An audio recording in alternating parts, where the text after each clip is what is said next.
आज की कहानी कोई आम कहानी नहीं है।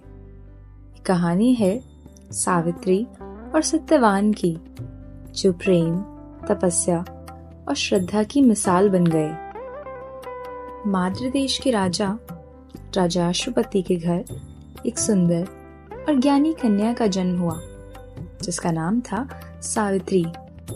जब वो विवाह योग्य हुई तो उसने अपने लिए स्वयं एक पति चुना। जंगल के घने वृक्षों के बीच उसकी नजर पड़ी एक सुंदर, बलशाली और विनम्र राजकुमार सत्यवान पर। लेकिन जब नारद मुनि ने उनका भविष्य देखा तो एक बड़ी बात कह दी कि सत्यवान सिर्फ 1 साल तक ही जीवित रहेगा।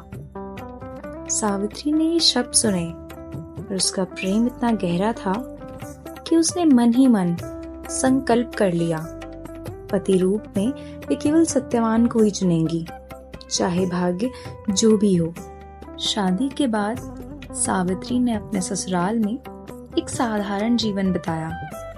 एक दिन गुजर रहा था और वो दिन भी आ गया जिसमें नारद मुनि की भविष्यवाणी सच होने वाली थी। उस दिन सावित्री ने व्रत रखा और अपने पति के साथ वन में गई। अचानक सत्यवान बेहोश हो गया और उसका शरीर ठंडा पड़ने लगा। तभी सामने आए यमराज, प्राण हरने वाले देवता। उन्होंने सत्यवान की आत्मा को अपने पास ले लिया और वहां से चले गए। पर सावित्री, वो तो एक पतिव्रता नारी थी, उसने यमराज का पीछा किया। यमराज बोले, सावित्री, तुम वापस जाओ, तुम्हारा पति अब वापस नहीं आ सकता। लेकिन सावित्री ने अपनी बुद्धिमता, विनम्रता और धर्म की गहरी समझ से यमराज को प्रभावित करना शुरू कर दिया। उन्होंने जीवन और धर्म के गहरे रहस्यों की बात करी, जिससे यमराज प्रसन्न हो गए। यमराज ने कहा, तुम्हारी भक्ति और निष्ठा से प्रसन्न हूं। तुम मुझसे 3 वरदान मांग सकती हो, परंतु अपने पति का जीवन मत मांगना। सावित्री ने 3 वरदान मांगे। पहला वरदान, मेरे ससुराल का खोया हुआ राज्य पुनः प्राप्त हो। दूसरा वरदान, मेरे माता पिता को योग्य संतान प्राप्त हो। तीसरा वरदान, मुझे और सत्यवान को 100 पुत्रों का आशीर्वाद मिले। यमराज ने तुरंत यह वरदान दे दिए, लेकिन सावित्री ने बड़ी चतुराई से कहा, हे यमराज, यदि मेरे पति जीवित नहीं होंगे तो मैं 100 पुत्रों को कैसे जन्म दूंगी। यह सुनकर यमराज निरुत्तर हो गए। वे अपने ही वरदान को अस्वीकार नहीं कर सकते थे। अंततः उन्होंने सत्यवान को जीवन दान दे दिया और उसे पुनः जीवित कर दिया। सत्यवान जाग उठे और दोनों खुशी खुशी अपने राज्य लौट आए। सावित्री की अटल निष्ठा और बुद्धिमता ने न केवल अपने पति को मृत्यु के मुंह से वापस ला दिया, बल्कि अपने परिवार और राज्य को भी पुनः समृद्ध बना दिया। जब सावित्री अपने पति सत्यवान के प्राण यमराज से जीतकर वापस ले आई, तब ये घटना सिर्फ एक कहानी नहीं रही, बल्कि एक मिसाल बन गई। उसके समर्पण और तपस्या ने सबको दिखाया कि एक पतिव्रता नारी का संकल्प कितना शक्तिशाली हो सकता है। सावित्री की कहानी पूरा राज्य सुन रहा था और धीरे धीरे ये संदेश अन्य राज्यों तक भी पहुंच गया। ऋषि मुनि, तपस्वी और नारियों ने इस घटना को एक अद्भुत चमत्कार माना। उन्होंने देखा कि किस तरह एक स्त्री अपनी बुद्धि, धैर्य और व्रत से अपने पति को मृत्यु के पंजों से छुड़ा कर ले आई। इस घटना के बाद सुहागन नारियों ने सावित्री के व्रत को अपनाना शुरू किया। उन्होंने सावित्री के संकल्प को एक परंपरा का रूप दिया, जिसमें एक दिन ऐसा होगा जब हर पतिव्रता नारी अपने पति की लंबी उम्र के लिए व्रत रखेगी। बिल्कुल वैसे ही जैसे सावित्री ने सत्यवान के लिए किया था। यहीं से वट सावित्री व्रत की शुरुआत हुई। वट यानी बरगद का पेड़ इस व्रत का एक महत्वपूर्ण हिस्सा बना, क्योंकि बरगद एक ऐसा पेड़ है जो गहरी जटाओं वाला, मजबूत और दीर्घायु होता है, बिल्कुल एक स्त्री के प्रेम और समर्पण की तरह।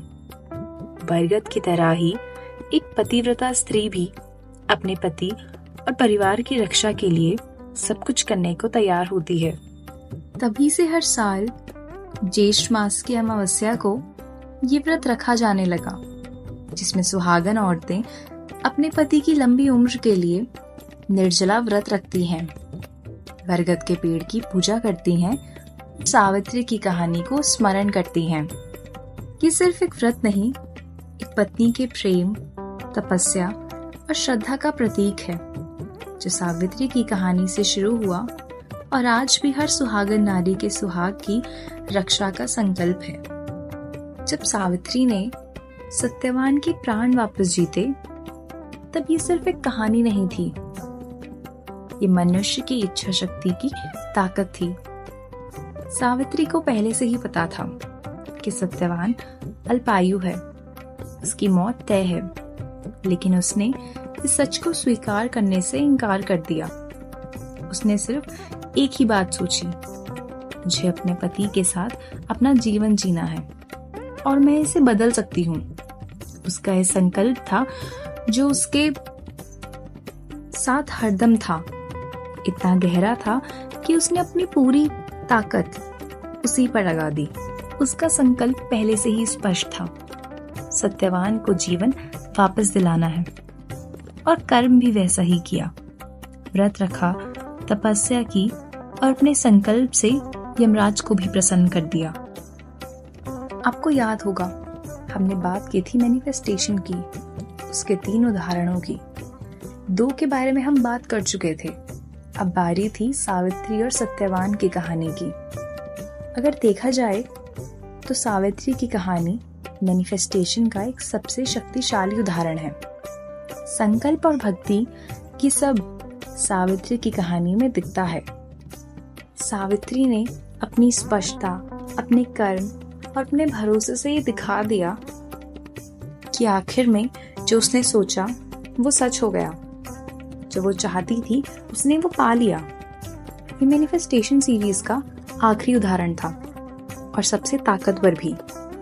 इसमें हमने सावित्री के भरोसे को देखा, उसकी स्पष्टता देखी, उसके कर्म देखे। सबसे पहले हमने अर्जुन के संकल्प को देखा था, फिर हनुमान जी की कहानी और सावित्री का दृढ़ संकल्प, जिसमें उसने खुद अपनी कहानी लिखी। ये कहानी सिर्फ एक पतिव्रता स्त्री की नहीं, बल्कि एक सीख है कि जब इंसान किसी चीज को दिल से मांगता है, उस पर विश्वास रखता है और बिना डरे अपनी पूरी ताकत अपने लक्ष्य पर लगाता है, तो वो उस चीज में जरूर सफल होता है। इसी के साथ हमारे मैनिफेस्टेशन के उदाहरण यहीं पे समाप्त होते हैं, लेकिन संकल्प की शक्ति और विश्वास की ताकत हमेशा याद रहेगी, क्योंकि जो सोचा जा सकता है वो पाया भी जा सकता है।